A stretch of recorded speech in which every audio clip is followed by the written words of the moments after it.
কৃষ্ণ কেমন? যার মন যেমন। কাঁচের আয়না যারে দর্পণ করিয়া জানো, সেই আরশির নিকট যে যে ভাবের ভাব প্রকাশ হয়, সেই ভাবেই ভালো মন্দ প্রকাশ হইয়া থাকে। সূর্যকে মেঘে আচ্ছন্ন করে রাখলে তাহাতে সূর্যের কি হয়? যদি কাহারও প্রতি রুষ্টতা বর্ষণ করিয়া থাকে, তাহা তাহার চশমার কাঁচের রঙের তারতম্যতা হেতু জানিবে। যেমন ভাবিবে সেই রকমই প্রকাশ হইবে। ইহাতে ভয়ের বিষয় কি হইতে পারে? ঠাকুর বলতে চেয়েছেন, কৃষ্ণ কেমন? যার মন যেমন। অর্থাৎ মনকে কৃষ্ণ রূপে পরিণত করো। এই তোমার মন যদি কৃষ্ণের মতো হয়, তবে পবিত্র হয়ে যাবে। কৃষ্ণ কেমন? যার মন যেমন। তুমি যদি মাটির মূর্তিকে ভাবো এটা কি কৃষ্ণ, এর মধ্যে কি প্রাণ আছে, তার মানে এটা নিরাকার, তার মানে তোমার মন বদগুণে পরিণত হলো। আর যদি তুমি ওই মাটির মূর্তিটাকেই ভাবো, না এ আমার গোবিন্দ, এ আমার বিপত্তারিণী মধুসূদন, তবেই তো তোমার হবে কৃষ্ণ মন। কাঁচের আয়না বা কাঁচের আরশির মধ্যে যে জানলার কাঁচ যাই বলো না কেন, এটা কিন্তু কাঁচ, দুটোই কাঁচ। কিন্তু এই কাঁচের কিন্তু ভিন্ন ভিন্ন ভাগ আছে।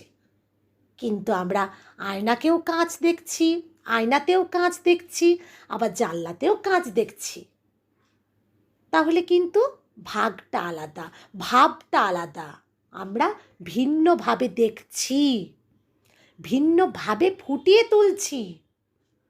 তুমি কাঁচের আয়নাকে তুমি কাঁচের জানলার মধ্যে লাগাতে পারবে না, যেমন আবার জানলার কাঁচকেও তুমি আয়না রূপে ব্যবহার করতে পারবে না, কারণ ভিন্ন ভিন্ন ভাগে আর ভিন্ন ভিন্ন ভাবেই প্রকাশ হয়েছে।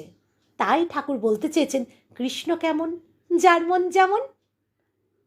সূর্যকে যদি মেঘে ঢাকা রাখা যায়, মেঘে ঢাকা রেখে দেয় সূর্যকে, তাহলে কি মেঘ থেকে সূর্য কি ঠিকরে বেরোবে না?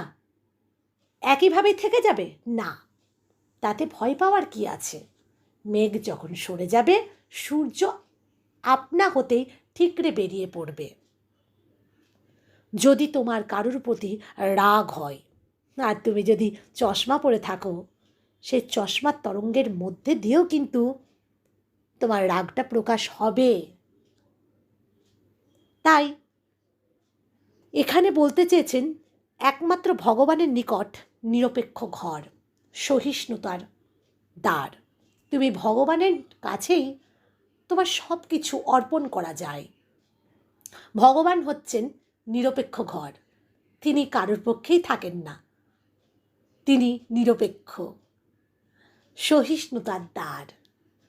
এই ভিন্ন সংসারে তাড়নার দায় হইতে মুক্তির আর উপায় নাই, সত্যিই তাই। এই ভিন্ন সংসারে তুমি এত তাড়া খেয়ে বেড়াচ্ছ, এখান থেকে মুক্তির কোনো উপায় নেই গো। এখানে তুমি ভাবো ভগবানের দাসত্ব করতে এসেছি, তার নামেই সব কিছু ছেড়ে দাও। দেখবে তুমি যে জ্ঞান উপার্জন করবে, তুমি অনন্য মানুষ রূপে পরিণত হবে, তোমার মান হুঁশ থাকবে, তুমি মানবতার ধর্ম, সেই ধর্মকে নিয়ে এগিয়ে চলবে, মানুষের মতো মানুষ হবে। জয় রাম, জয় গোবিন্দ।